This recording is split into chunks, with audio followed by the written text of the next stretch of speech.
Discóbolo, grupo de Atenea y Marcias. Policleto, este es el del canon. El canon de Policleto, el doríforo o portador de la lanza, el diadúmeno que está atándose la cinta a la cabeza y una amazona herida que no sabemos exactamente si es suya o no es suya.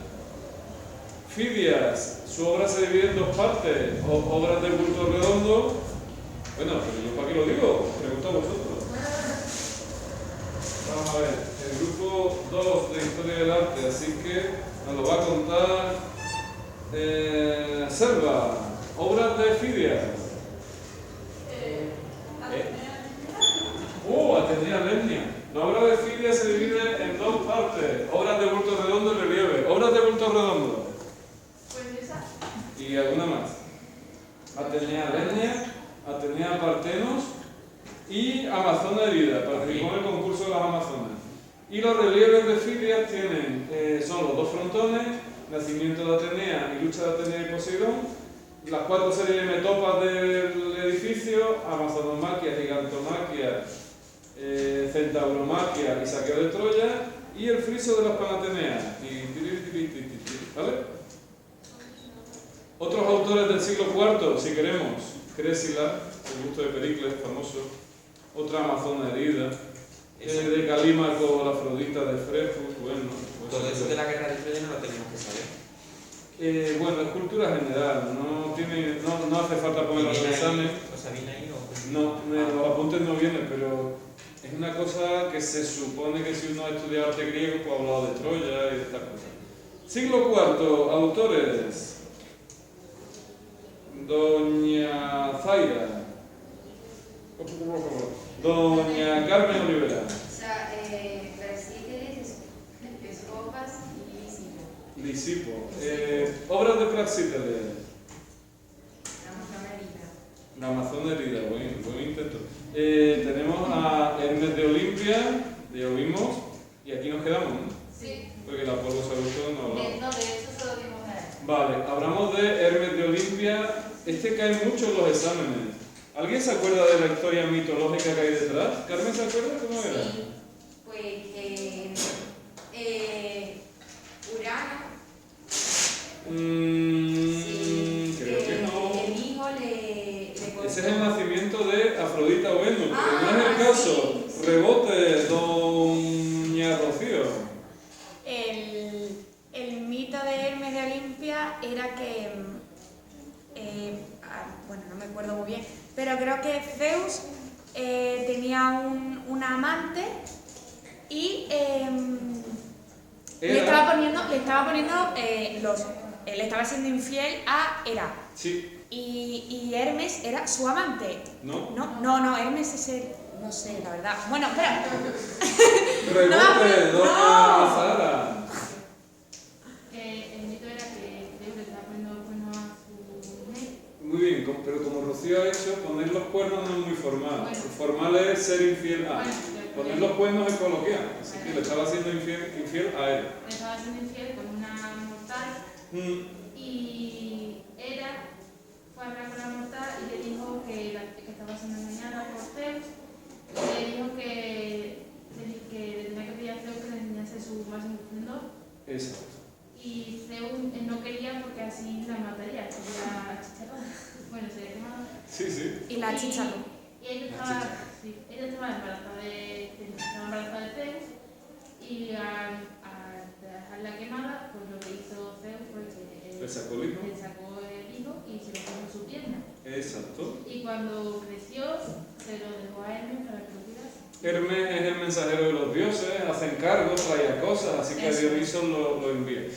Dioniso le dicen el nacido 2 veces, porque nació de la madre, por así decirlo, y lo crió, terminó de criar Zeus y después se lo entrega a Hermes. Así que Hermes, el mensajero, lleva a Dioniso a un sitio que Zeus le ha encargado. Bueno, ese es el tema que hay detrás. Destaca la, ¿cómo se llama? La curva brasiliana. ¿Qué has dicho? Brasiliana. Ah, vale, entendido curva brasileña, digo, toma ya. Casi. Aquí tenemos a un Apolo que se llama el Apolo Sauróctonos. Vale, se supone que Apolo es el dios de la luz. Aquí no sé si se ve, pero hay una lagartija en el árbol que representa la oscuridad. Originalmente parece que llevaría un dardo, una flecha, digamos que es una metáfora. Apolo, la luz vence a la oscuridad. Muy claramente se ve que es de Praxíteles. ¿Por qué? Por la curva praxiteliana. Por la curva praxiteliana. Si me toca esta obra, desde el principio, toc, toc, toc, es una escultura realizada en piedra, probablemente mármol, así que la técnica es el esculpido. Bulto redondo, relieve. La obra de bulto redondo. La obra ha perdido las características arcaicas, ¿verdad? ¿Qué no tiene? Muy bien. Sigue conservando cierta frontalidad de los curoides, pero tiene mucho más movimiento. Destaca el contraposto o la basculación de columna que le da esa curva característica de Praxíteles, la curva praxiteliana. Destaca, se está apoyando, ¿no? Con el brazo izquierdo se apoya en el árbol, lo cual le da movilidad a la figura. Después la anatomía pues mucho más realista, ¿verdad? Lo que tiene unido los gemelos, ¿qué? No me he enterado. Tiene un palito así entre los gemelos. Esto de aquí. Cuando normalmente las piezas más delgadas de piedra hay que ponerle un elemento que las cohesione con el resto de la escultura, porque si no, al transportarlas, ¿por dónde se va a romper? Por ahí. De hecho, por ejemplo, este tipo de elementos se ponen porque probablemente si tú desplazas esto es piedra, pesan cientos de kilos, incluso a veces toneladas, al mover la obra, la parte más débil, pues salta. Entonces hay que ponerle estos pequeños elementos para que no se rompa al transportarlo. Bueno, Praxíteles tiene una Afrodita que lleva en la mano una manzanita, eso lo hemos hablado, ¿verdad? Sí. ¿Alguien sabe? ¿No lo hemos hablado? No lo hemos hablado de la manzana de... Pues esto es muy interesante, muy divertido. ¿Alguien sabe por qué Afrodita lleva una manzanita en la mano? Por las botas de Tepí. Muy bien. Don Pablo, la toca a usted, se ha ganado con tanto. Yo no me acuerdo muy bien, pero... era una boda en la que invitaron a no me acuerdo quién, no me sé muy bien los nombres de los dioses. Pero invitaron a una serie de personas y en la mesa dijeron que quién era la más guapa. Sí. O algo de eso. Entonces lanzaron una manzana que decía para la más guapa. Entonces, ¿qué pasa? Que las diosas que había ahí decían cada una, como es normal, que ya eran las más guapas.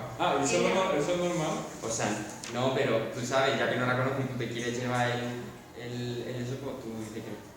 Bueno, pues deciden que un pastor de por allí, que es París, decidiese quién era la más guapa.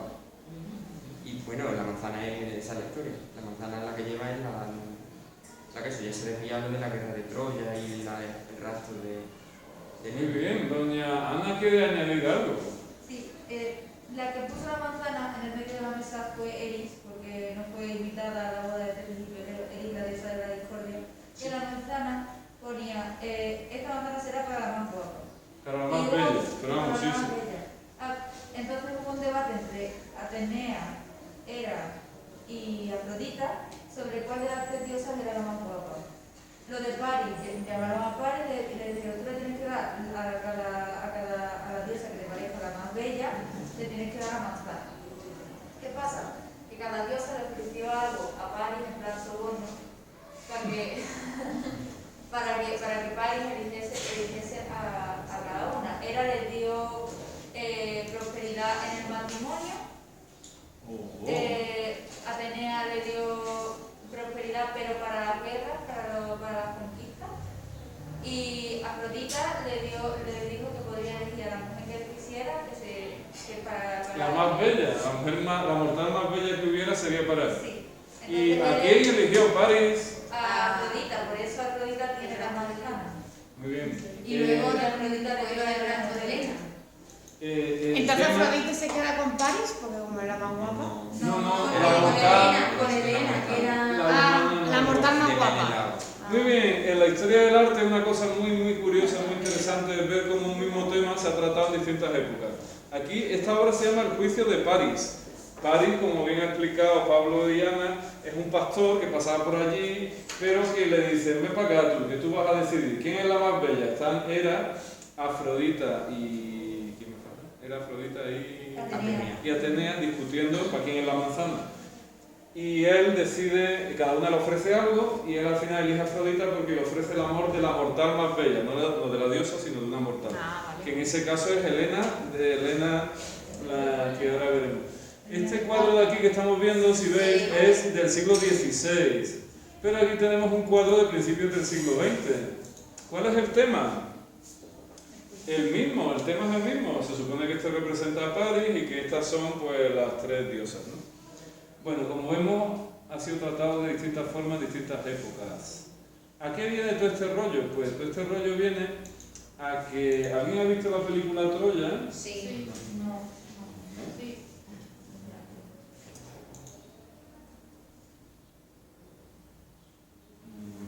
Troya, vamos a poner película. Pues resulta que... Y ya la vimos el año pasado en la televisión. No, Bien. No la vimos. Vimos vimos las troyanas. ¿no visteis esta? No, yo la vi. Yo la vi el año anterior, sí. Que Bueno, pues esto es una gran producción de Hollywood y sale Brad Pitt. Sale Brad Pitt, el guapito, hace de Aquiles. Entonces, este de aquí es París, que vivía en Troya y que es hijo del rey de Troya.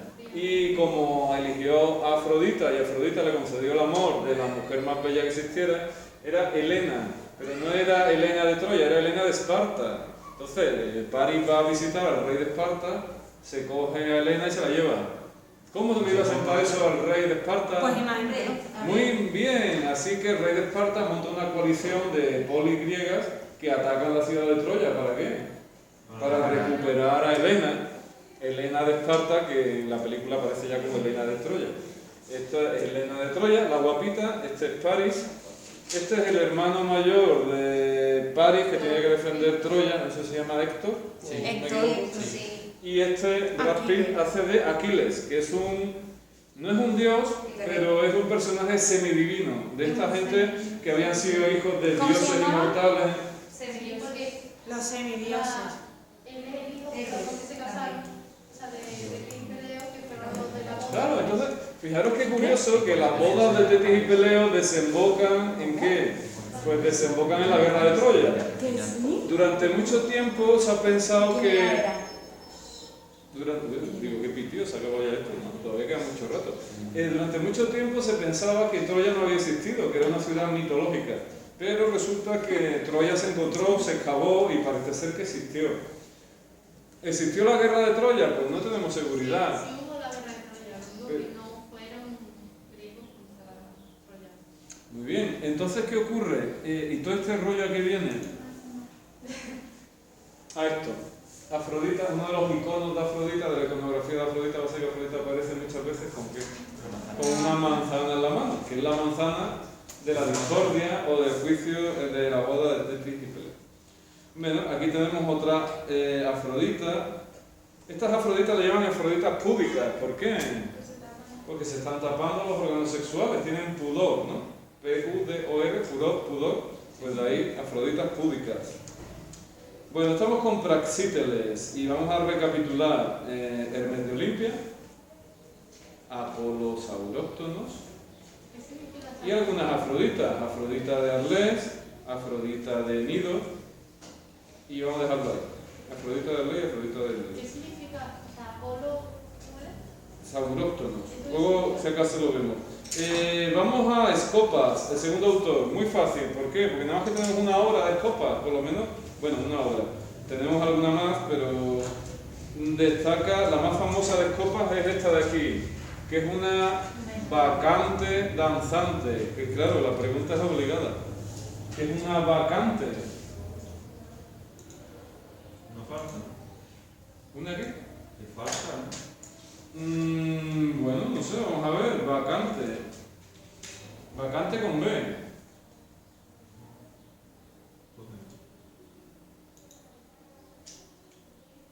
¿Qué es una vacante? ¿Quién se anima a leer un poco?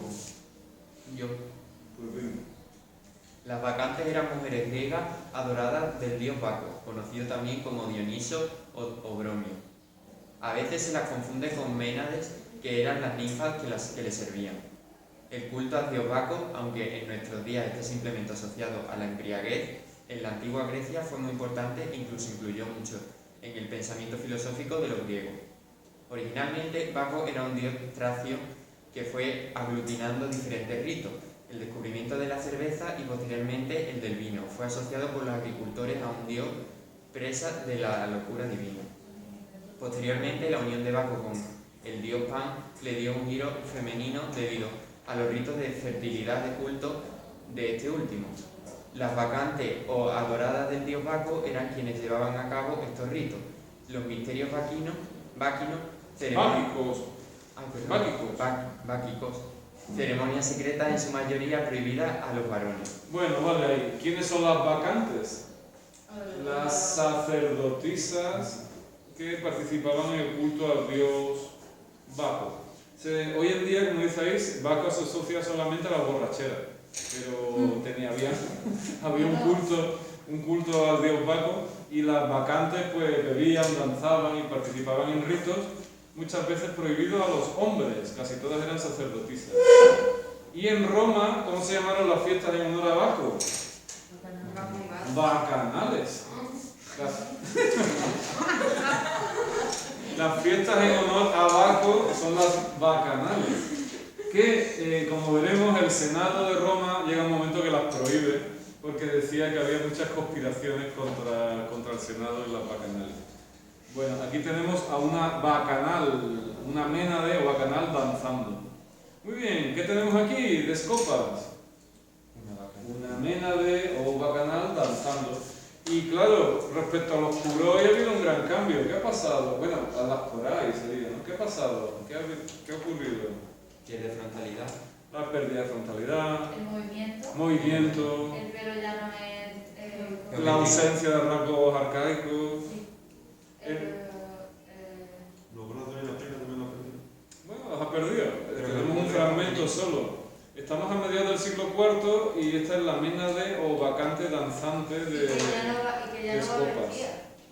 Y de escopas también tenemos, por ejemplo, en arquitectura hablamos de un señor que se llamaba Mausolo y que se hizo un gran templo funerario, ¿no? De ahí viene la palabra mausoleo. Bueno, pues se cree que Escopas hizo las estatuas del monumento funerario de Mausolo, del primer mausoleo. Aquí vemos una estatua supuestamente de Mausolo. Y los relieves también que decoraban el mausoleo también los hizo. En este caso, ¿qué estamos viendo? Si veo una lucha entre un muchachote y una muchachota, ¿qué será?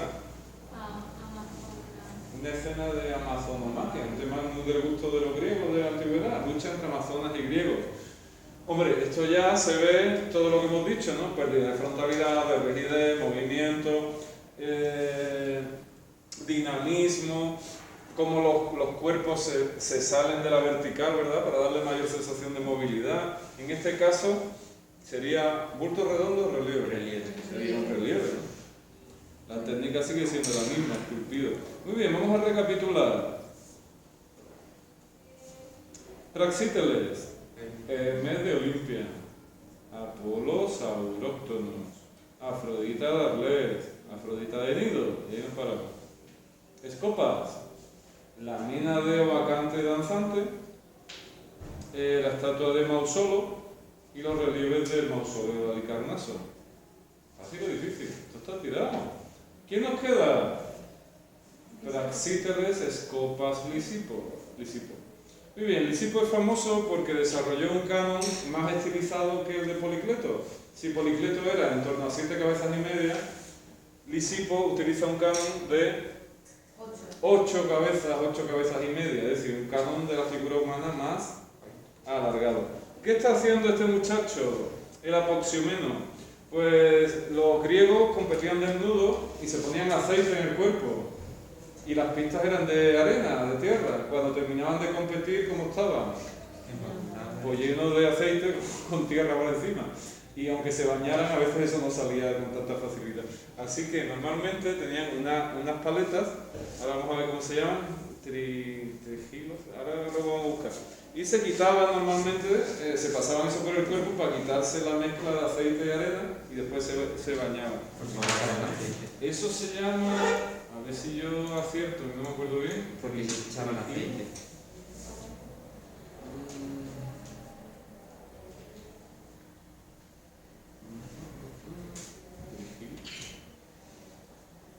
Pues va a ser que no. Perigilo no se llama. Bueno, vamos a poner apoxiomeno y ya veréis cómo sale la palabra. Apoxiomeno.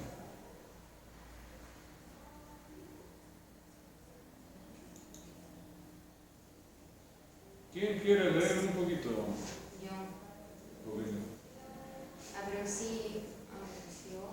Aproxiomio.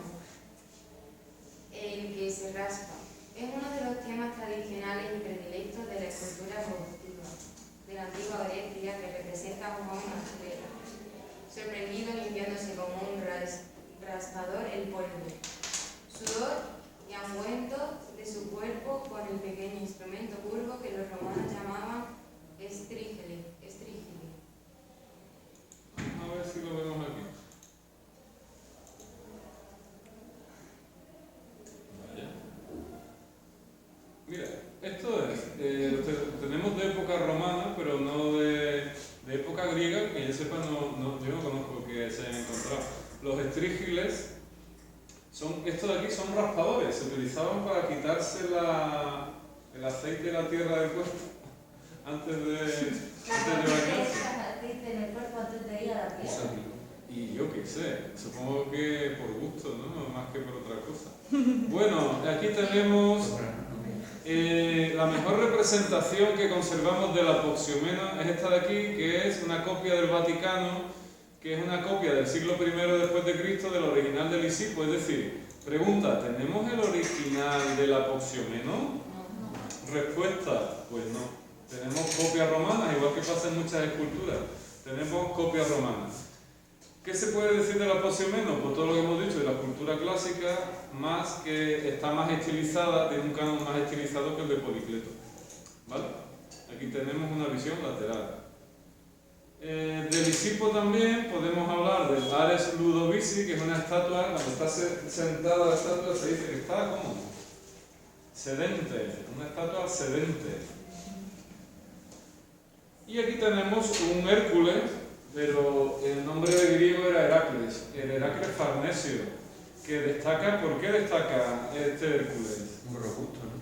Por el gran volumen que tiene su musculatura, lo robusto que es, ¿de acuerdo? Pero creo que tiene las piernas así de chiquitas, ¿no? No lo No, entiendo. hombre, las tiene muy musculosas también, ¿no? Es que las tiene más chiquitas. ¿Cortas, dices? No, de chiquitinas, de delgadas. Mira ese es el enemigo. El gemelo lo tiene. Es proporcional. No. Yo creo que No lo va a tener como el brazo, pero yo qué sé. Bueno, ten en cuenta también que si es un Hércules, Hércules era legendario por la fuerza, ¿no? Era también como Aquiles, un personaje semi-humano, semi-divino, mitad, con algunas características humanas, pero con algunas características divinas. Y es Hércules. De hecho, aquí se representa con una piel, en uno de los famosos 12 trabajos, pues uno de ellos es arrancarle, no sé si la piel a un león, ahí se representa. Al león de... Muy bien, entonces se representa a Hércules descansando después de uno de los famosos trabajos, y si tú te fijas en la postura del cuerpo de Hércules,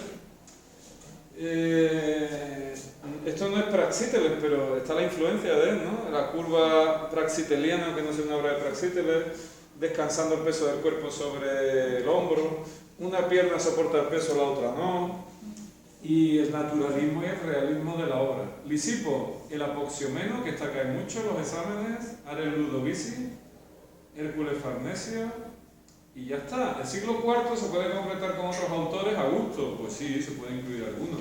Aquí tenemos pues a Timoteo, a Leócares. Esas son las esculturas.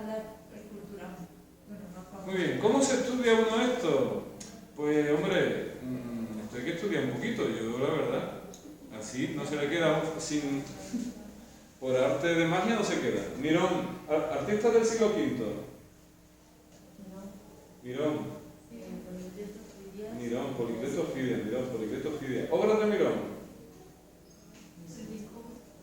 ¿Sabes? Mira, mira. Nicolo, Atenea y Marcia. Esto hay que sabérselo de memoria, ¿no? Porque si no, después no soy capaz de montar temas. Policleto, Serva. Pero lo tienes delante, mira el nombre. Doríforo, Diadúmeno y Amazona herida. Fidias. Dos grandes capítulos en la obra de Fidias. Por un lado, las estatuas, por otro lado, los relieves. Atenea. Estatuas. Atenea Lemnia, una amazonerida, y la del Partenón, Atenea Partenos. Relieves, Zaiga. Los del Partenón. Claro, pero Son dos frontones. dos frontones, Y los 4... serie de metopas. ¿Dedicadas a qué? Una es el saqueo de Troya, Sí, otra es Amazonomaquia, sí, Pentauromaquia sí. Y gigantes y griegos, gigantomaquia, muy bien. Y después los frontones, uno el nacimiento de Atenea, otro lucha entre Atenea y Poseidón. Y después el friso de las Panateneas, esa procesión que se hacía anualmente dedicada a Atenea.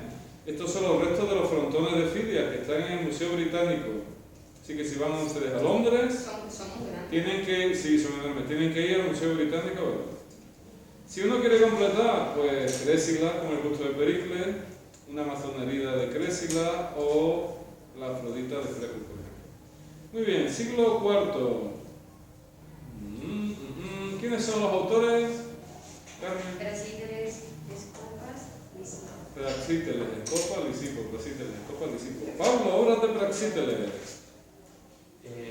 Ese era, uno de ellos era el Hermes de Olimpia. Sí, Hermes de Olimpia. Las mujeres estas, ¿cómo se llamaban? La mujer esta. Sí, no sé qué de Nido. Es que no me El acuerdo. Apolo Sauróctono. Yo les recomiendo, aunque sea un poco rollo, que sigan el orden, porque así se acuerdan si les falta alguna o no. Como se las estudian salteadas, después las he puesto todas, no las he puesto todas, porque no se acuerdan. Y después tenemos una serie de Afroditas. Afrodita de Arles, Afrodita de Nido. Son de estas estatuas que se llaman Afroditas púdicas, porque están tapándose, ¿no?, los órganos sexuales. Aquí tenemos otra. Escopas. Doña Carmen. Out. Ana, Escopas. Rocío, perdón. Ay, Escopas. me Sí, es culpa mía. Te he cambiado el nombre. Escopas. Entonces, Escopas. Obras de Escopa. No, ni idea. No, Ana, Escopas. la de la Vacante danzante o mena de danzante. La de esta no me acuerdo cómo se llama. La estatua de Mausolo y los relieves del mausoleo de Halicarnaso. Muy bien. Lisipo. Sí. Sí. Se puede poner con tilde y sin tilde, ¿eh? Apoxiomeno o apoxiomeno. El otro era Ares. Ludovici y el Hércules que no le gusta a Ana. El Hércules Farnesio. Exacto. ¿Que queremos completar? Pues se pueden añadir algunas obras más, pero vamos. Bueno. ¿Bien? ¿Sí? ¿Muy difícil? ¿Fácil? ¿Fácil? ¿Seguro? Podría ser peor, ¿no? Bueno, pues vamos a dar un pequeño avance a la escultura helenística. Grecia, si ustedes se acuerdan, la cronología era siglos VII y VI a.C., arcaico, siglos V y IV clásico y helenístico, siglos III y II a.C., es fácil, 7-6 arcaico, 5-4 clásico, 3-2 helenístico. ¿Qué pasa con la etapa helenística? Como ven ustedes aquí pasan muchas cosas. Yo les voy a poner esto y ustedes me dicen algunas características. Venga, ¿quién me dice algo? Yo, Venga, como expresividad en el rostro. muy bien. En la época arcaica no había expresividad en los rostros, salvo la sonrisa arcaica. En la época clásica no hay expresividad en los rostros. ¿Qué pasa en la época helenística? Aparece la expresión en el retrato. Es un gran cambio. Muy bien. Más cambios. ¿Cómo es esa figura? ¿Es realista o es poco realista? Realista. Se nota la ropa, tiene como poco pelo. En la época clásica hay una idealización de los personajes, ¿no? Son personajes de belleza ideal. Aunque a usted esto no le guste, a usted, bueno, vamos a poner algo que sí le guste. El apoxiomeno son personajes de belleza ideal, ¿no? Atletas idealizados, ¿no? ¿Qué pasa en la época helenística? Pues que pasa de ser escultura muy idealizada a ser una escultura muy realista. ¿Qué es realista? Pues poner las arrugas de los personajes, poner los rostros de forma real, mostrar las imperfecciones de los rostros, intentar captar la expresión real del personaje y no un rostro ideal, ¿vale? Así que, características: realismo, ¿estamos de acuerdo? Más reales, mayor expresividad, monumentalidad, va a haber gusto por los grupos escultóricos con varias figuras, es decir, que sean más monumentales, que llamen más la atención. Muy bien, esto de barroquización, ¿qué quiere decir? Pues que las esculturas se hacen más complejas. ¿Sabemos lo que es el barroco? ¿Nos suena? ¿Alguien es capaz de contarnos qué es el barroco? Es una fuente Yo. yo. ¿Quién se anima? No, que yo lo iba a decir por Yo creo que a ver, el barroco fue un periodo del arte, bueno, del arte y sobre todo pues ya se dejó un poco el idealismo, el estilo renacentista para pintar pinturas y hacer cosas como más dionisíacas. Oh, me ha encantado ese adjetivo, dionisíaco. Eso es fantástico. Dionisíaco y Mira, apoyo. yo no probaba un examen, yo aprendí mucho. ¡Ah! ¡Qué precisidad! Bueno, no nos desviemos. El barroco es un periodo artístico, como usted bien dice, que va detrás del Renacimiento y que se caracteriza porque la decoración es muy sobrecargada, ¿no? Hay gente que ha hablado de horror al vacío, es decir, el artista barroco no deja ni un huequecito, todo lo recarga. La decoración o las obras que sean muy barrocas, por así decirlo entre comillas, ¿a qué nos referimos? A que son obras muy recargadas, con mucha decoración, ¿vale? Bueno, pues eso vamos a verlo también en la escultura helenística. Y si vemos aquí, la escultura helenística, atención, tiene ya una serie de escuelas. Hay unas obras que se han encontrado en Alejandría, en Egipto, unas obras que se han encontrado en Atenas, otras obras que se han encontrado en Pérgamo y otras obras que se han encontrado en Rodas, ¿vale? Bueno, destacan los desnudos femeninos y esta es una de las obras más famosas tal vez de la estatuaria griega, que es la Afrodita de Milo. Ha aparecido en una localidad que se llama Milo. Como ha perdido los brazos, como le ha pasado a muchas estatuas, creemos que es una Afrodita púdica. ¿Qué estaría haciendo la Afrodita? Tapándose, como estas que hemos visto. Y bueno, como vemos ahí, es del siglo II a.C., está parcialmente desnuda y en la parte inferior pues presenta una... ¿Por qué está el corte de los brazos tan perfecto? Porque probablemente no sea el original, sino que sea una reproducción, ¿no? Se habrá roto y la habrán cortado por ahí. Bueno, tenemos muchas Afroditas, no es que tengamos una, sino aquí tenemos la de Milo, pero aquí tenemos otra encontrada en la ciudad de Cirene. Mira, dice aquí, copia helenística de un original de Prasíteles. Tenemos otras Afroditas, unas agachadas, otras lavándose. Afrodita y Pan. Eso es un grupo escultórico.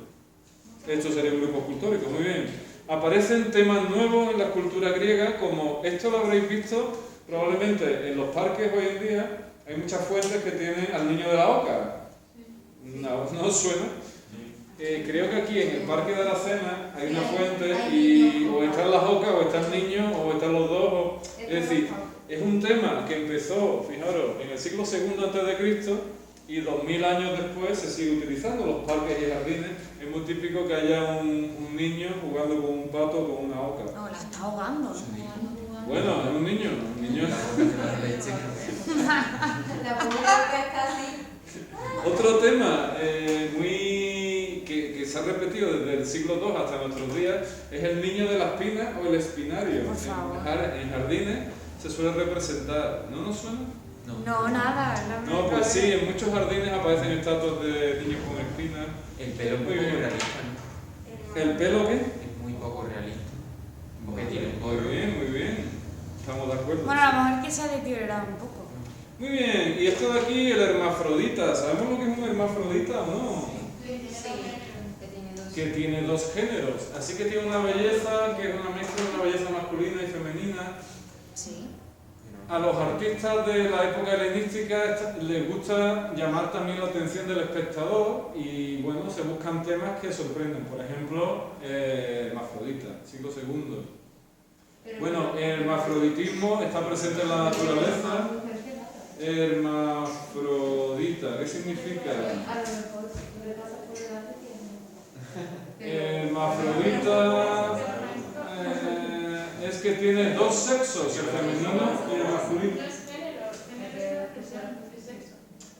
¿Y yo he dicho género? Sí. Pues entonces es sexo, perdón. Tiene dos sexos, el masculino y el femenino. Algunos animales en la naturaleza cambian de sexo en función del entorno. Por eso ponen caracoles. Las gallinas no lo sé, pero hay caracoles que si hay muchos machos a su alrededor, pues tienen la capacidad de cambiar su sexo a ser hembras para reproducirse. A ese fenómeno se llama hermafroditismo. Y hay algunos animales que por defectos genéticos nacen con ambos sexos. Normalmente uno más, ¿cómo se dice? Más reducido, más pequeño que el otro, pero a veces nacen con ambos sexos. A eso se llama hermafroditismo. En la naturaleza pasa. Y en los seres humanos también pasa. Hay algunos individuos que tienen sexo masculino y femenino, o por lo menos parte de los genitales, ¿no? Después, como bien dice Selva, el tema del género o las preferencias sexuales es otra cosa, pero una cosa es el sexo. Muy bien, los luchadores, siglo III, ¿qué vemos ahí? Pues... Hay que pensar en los kuroi. ¿Qué ha pasado? los kurois han caído. Los kurois eran una porquería hablar de esto. ¿Qué ha pasado con los kurois? No hay rigidez para nada. Desaparece la rigidez, Movimiento, desaparece la frontalidad. Decía las características al principio del tema, se multiplican los puntos de vista. Esto no está hecho para ser visto desde un punto, ¿no? Sino para qué? Para poder girar alrededor de la estatua. Fijaros, las piernas están luchando, ¿no? Una pierna se entrelaza con la otra, un cuerpo con el otro. Habría que darle la vuelta completa para ver la estatua. Vieja ebria, una vieja borracha. ¿Qué ha pasado con los temas? Si los temas en la época clásica eran los dioses, los atletas, Hércules, ¿qué pasa ahora? Ahora todo mucho más real. Los temas son populares, de la vida cotidiana. Esto es una figurilla de barro, pero bueno, es una vieja borracha. Mira, muy fácil. La escuela de Alejandría. Hemos dicho que Alejandría está en Egipto. Egipto está bañado por el río Nilo. Muy fácil acordarse. ¿Qué tenemos aquí? Una alegoría del río Nilo. Y la pregunta es, ¿qué es una alegoría? Como una metáfora. Oh, muy bien. Si yo tengo que representar la verdad con una imagen, ¿cómo represento la verdad? Como cada uno de los demás. Depende de la percepción. ¿Mm? Depende de la percepción. De manera subjetiva. Hay claro, de manera subjetiva. Hay una manera de representar la fealdad, bueno, la fealdad tal vez podríamos decir que sí, pero la bondad se puede representar de alguna manera. Sí. ¿Sí? ¿Y todos estaríamos de acuerdo en que se representa No se así? puede representar un sentimiento. La unión cuádrica Se puede representar. Vale, ¿cómo represento un río? Bueno, Si yo te doy a ti dinero siendo tu trabajo, es una representación. Ah, bueno, es verdad, cierto. ¿Cómo represento un río? tengo una imagen, hombre, un mapa representa un río, pero ¿cómo represento yo en una escultura un río? En este caso se representa un hombre con barba rodeado de pequeños angelitos, ¿de acuerdo? A su alrededor. ¿Es Poseidón?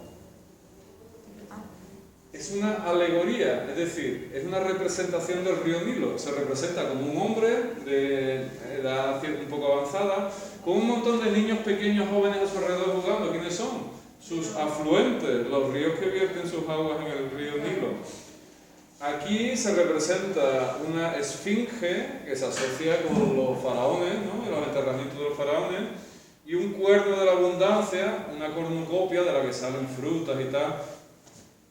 El Nilo es la fuente de riqueza de Egipto. Es una alegoría. No hay forma de representar el río Nilo con una estatua, ¿vale?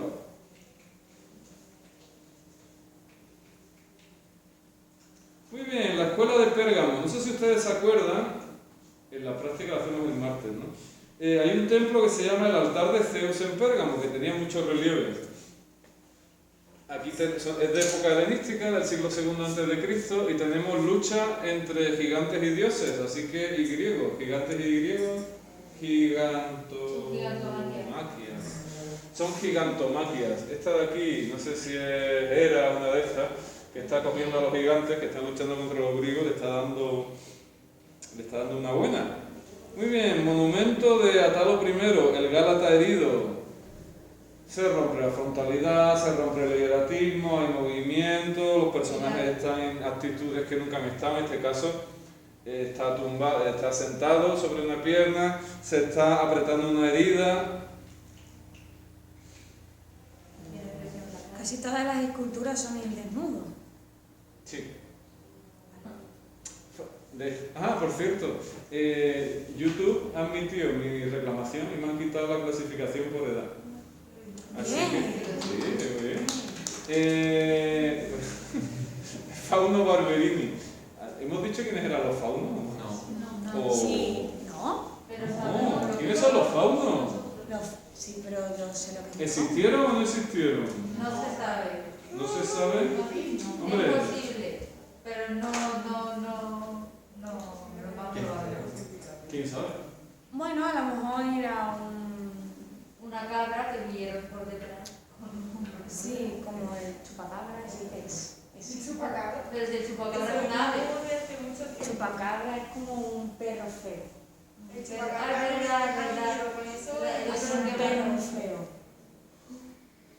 Bueno, en los faunos hemos encontrado esqueletos de seres así. Aquí es que se ve muy mal, pero tienen las patas de cabra normalmente, tienen cuernos, las orejas puntiagudas y viven en la naturaleza. ¿Hemos encontrado restos de faunos?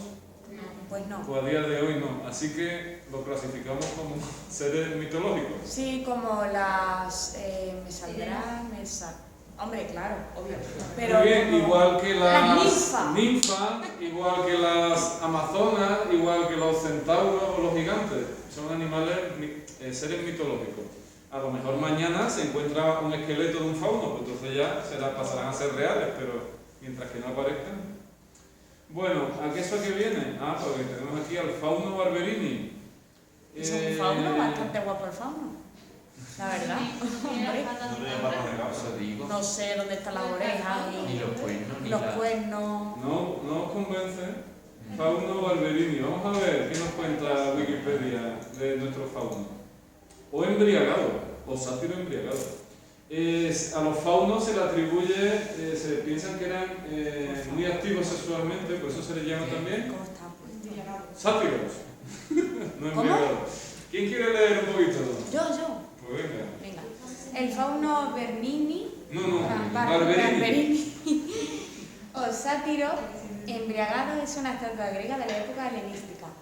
Se encuentra actualmente en la Litoteca de Múnich. Fue realizada con mármol de Pérgamo y su altura es de 2,15 metros. Bastante es alta, ¿no? Sí. Hay que ver cómo, Venga, se cree que representa un fauno, figura de la mitología equivalente a un sátiro. en un profundo sueño producto de su embriaguez. Cuando la obra se recuperó, se hallaba mutilada, sin el brazo izquierdo y sin piernas, por lo cual fue ampliamente restaurada en el siglo XVII. Su restaurador traicionó en cierta manera el significado de la obra. Injertó la pierna derecha en una posición flexionada y mucho más levantada que la original, de modo que la figura no parece estar desfallecida por la embriaguez, sino que su actitud parece más procaz, de provocación sexual. Esta estatua suele ser datada a finales del siglo III a.C. o principios del siglo siguiente. Aunque algunos autores prefieren retrasar su fecha hasta el siglo I a.C., se cree que pudo ser una ofrenda en algún templo dedicado a Dionisio. Muy bien, ¿qué dice del Fauno Barberini? Que probablemente fue restaurada en el siglo XVII y las piernas se la pusieron en otra posición, y ahora mismo parece que tiene una actitud más de provocación sexual que de borrachera. Pero bueno. Hombre, tú sabes, ahí hay. Está ahí. Y el sátiro... Sátiro es un... ¿Qué es un sátiro? Buena, gran pregunta. Sátiro, cuidado, porque el lenguaje tiene, algunas palabras tienen varios significados, se llama polisemia. Fasati. Sátiro no mula, ¿verdad? Vamos a quitarle fa. Sí, lo ponía ahí. Sátiro. Sí, pero por ejemplo... Significado. No, vamos a ver, Pero hicieron famoso porque tiene pinta, ¿no? Bueno, no siempre tiene piernas de cabra, cuidadín. Vamos a buscar sátiro. O podemos ver si no tiene ninguna cosa de cabra, ¿cómo sabemos que es un sátiro? Muy bien, un momentito, vamos paso por paso. Sátiro significa mordaz, propenso a murmurar, toma ya. Ser de la mitología grecorromana, campestre y lascivo, con aspecto de hombre barbado, con patas y orejas cabrunas, y cola de caballo o de chivo. Oh. Pero también es un sátiro, un hombre lascivo o una persona... Seductor de menores, por favor. Seductor de menores, también se puede aplicar el adjetivo de lascivo. Un hombre que tiene amoríos con alguien mucho más joven también se puede definir como un sátiro o un delincuente violador de mujeres. Para que vean ustedes, sátiro tiene 6 acepciones, 6 significados. Hombre, muchos de ellos relacionados con el tema sexual, pero... Es que yo me diría que lo había confundido con sádico, y digo, no puede ser. Sádico es alguien que disfruta haciendo daño, ¿no?, a otras personas. Sí. Sádico. Dentro de la sexualidad, dentro del sexo, pero No, el sadismo no tiene por qué ser una práctica sexual. Uno puede ser sádico haciendo sufrir a los demás sin tener nada que ver. Pues creía que el sádico era dentro de la palabra, Hombre, o sea, dentro del sexo. No tiene por qué. Mira, puede ser una perversión sexual, pero también puede ser crueldad refinada con placer de quien la ejecuta. Es decir, alguien que fastidia a los demás con placer, que le da placer, pues es alguien que es sádico. Lo había confundido con sátira. O sea, alguien que hace sátira. Oye, me van a matar ustedes con el diccionario. Una sátira sería una composición en verso o prosa cuyo objeto es censurar o ridiculizar a alguien o algo, o un discurso o dicho agudo, picante, mordaz, dirigido a censurar o ridiculizar. Sí, cuando alguien ridiculiza a otra persona, hace una sátira del otro, ¿no? O lo satiriza. Qué de cosas, ¿no? Qué de cosas. Bueno, ¿están ustedes más chicharrados o no? Sí. Bueno, pues nada, el lunes terminaremos no vení, yo no sé, pero el lunes terminaremos lo que nos queda de arte helenístico, que es muy poquito. Anda, mira, ¿quién está aquí? ¡Anda! Mira. Nuestro amigo. ¡Anda! El mes de Dionisio. El mes de Olimpia. Eso, de Olimpia. ¿De qué obra se trata el mes de Olimpia? ¿Quién es su autor? ¿Tiene la curva? ¿Cómo era? Praxíteles. ¿A qué periodo artístico pertenece? Siglo V o siglo IV. Arte griego clásico, siglo IV a.C., cite algunas características de esta obra. ¿Lo pueden hacer ustedes ya? Sí, ¿no? Sí. Ah, pues ya está. Movimiento. Sí, va. Para la prueba de datos tenemos que saber los nombres de los edificios o solamente las... Vamos a ver. Hay muchas obras, pero famosas hay muy pocas. Son las de la Acrópolis y 2 o 3 más. Y son las que caen siempre. ¿Por qué? Porque no caen otras. No, ¿sabes lo que te digo?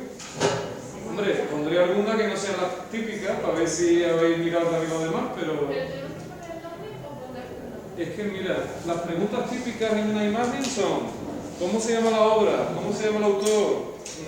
¿De qué estilo es? Lo que pasa es que si todo es arte griego no te voy a preguntar de qué estilo son, porque son todas griegas. ¿Cuál es su cronología?